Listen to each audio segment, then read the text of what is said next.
میرے ساتھ بھی پڑھ لیجئے گا۔ اللہم صلی علی محمد وعلی آل محمد کما صلیت علی ابراہیم وعلی آل ابراہیم انک حمید مجید۔ اللہم بارک علی محمد وعلی آل محمد کما بارکت علی ابراہیم وعلی آل ابراہیم انک حمید مجید۔ درود پاک پڑھتے ساتھ ہی فوری طور پر آپ لوگوں نے اپنے خاص مقصد کی نیت کرنی ہے۔ ہر بندے کا مقصد الگ ہے، ہر بندے کی حاجت الگ ہے۔ کوئی رزق کے لیے پریشان ہے، کوئی مال و دولت کے لیے پریشان ہے۔ اللہ والوں کوئی حاجت ہے، کوئی مقصد ہے، میں تو کہتا ہوں کوئی بڑی بات نہیں۔ مقصد کیا ہے؟ بہت بڑی حاجتیں ہیں۔ ہاں 1 2 لاکھ 10 لاکھ 1 کروڑ جو مانگنا ہے مانگو۔ ربیع الثانی کی 9 تاریخ ہے، دوسرا جمعۃ المبارک ہے۔ جمعۃ المبارک کا دن مومنوں کی عید کا دن سمجھا جاتا ہے۔ تو اللہ والوں جتنا مانگنا ہے مانگو، جیسا مانگنا ہے مانگو، بس شرط یہ ہے کہ حلال چیز مانگنی ہے، حرام نہیں مانگنی۔ انشاءاللہ میرا اللہ پاک آپ کو ضرور عطا کرے گا۔ اب اپنے خاص مقصد کو ذہن میں رکھیں اور فوری طور پر ایک بار اعوذ باللہ من الشیطان الرجیم بسم اللہ الرحمن الرحیم پڑھ کر وظیفے کا آغاز کرنا ہے۔ اب آپ لوگوں نے یوں محسوس کرنا ہے جیسے اس دنیا جہان سے آپ کا تعلق ختم، آپ لوگ روزہ رسول کی جالیوں کے قریب بیٹھ کر یہ خاص عمل، یہ خاص وظیفہ پڑھ رہے ہیں۔ اب آپ لوگوں نے پہلے نمبر پہ کیا کرنا ہے؟ آپ لوگوں نے پہلے نمبر پر یا حیو یا قیوم کو پڑھنا ہے۔ اللہ والوں یہ اللہ رب العزت کے 2 اسم اعظم ہیں۔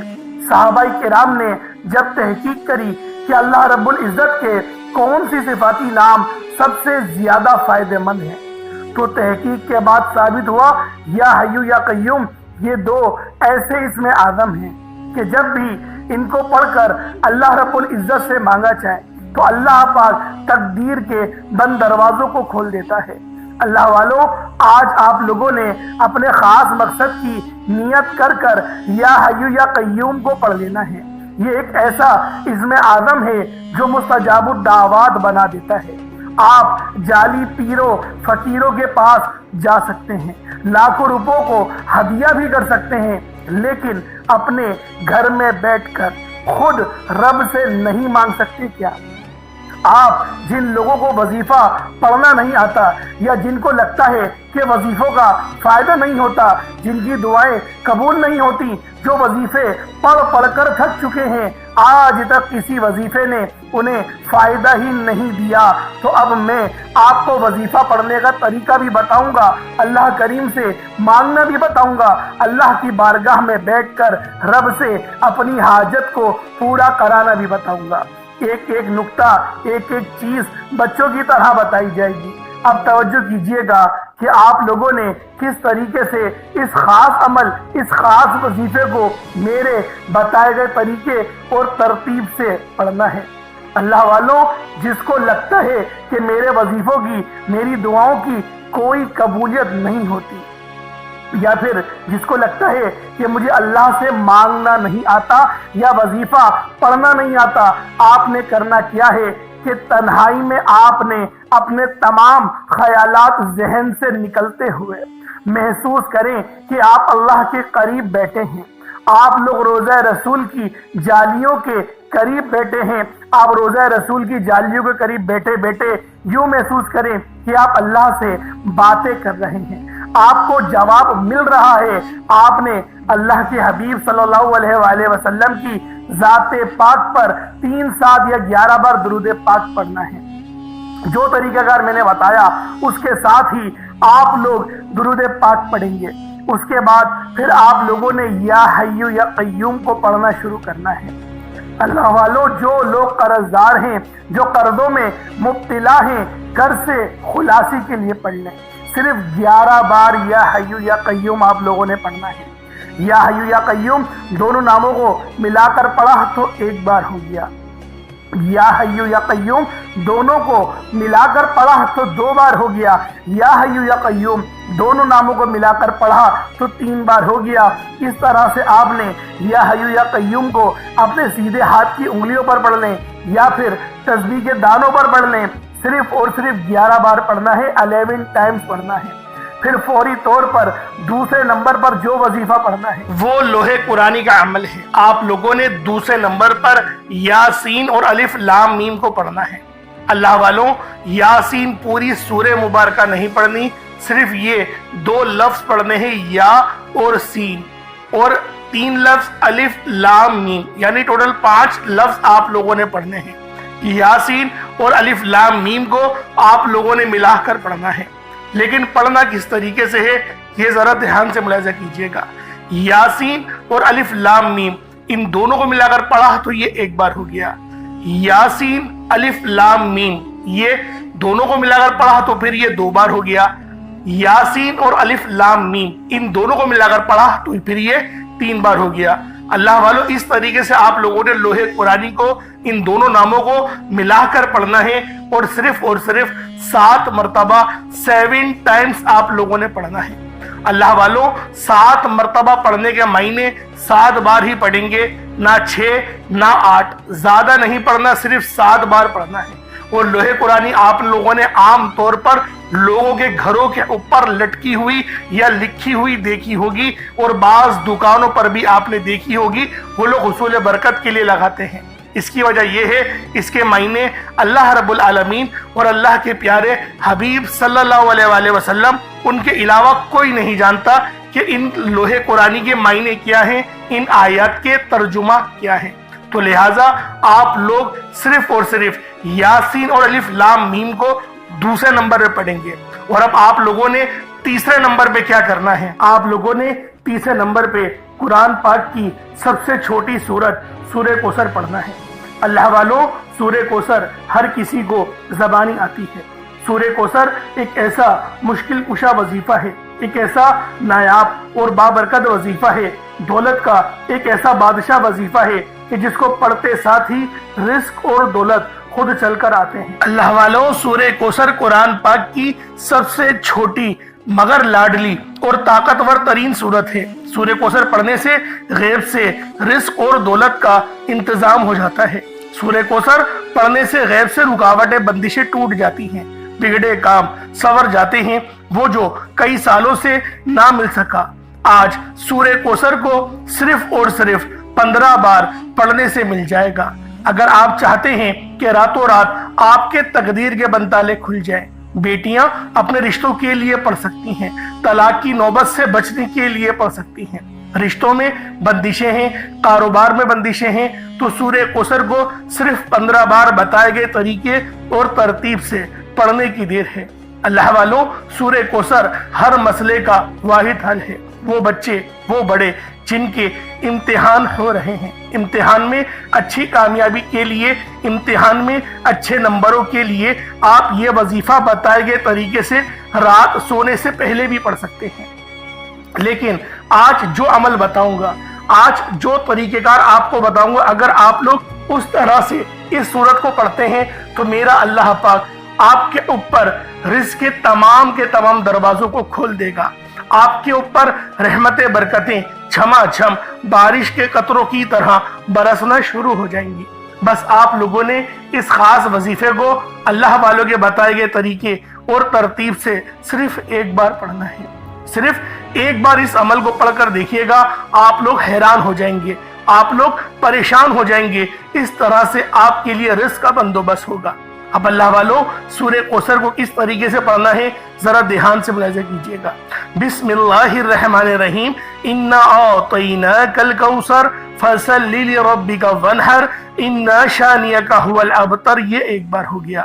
بسم اللہ الرحمن الرحیم، انا اعطیناک الکوثر فصل لربک وانحر ان شانئک هو الابتر، یہ 2 بار ہو گیا۔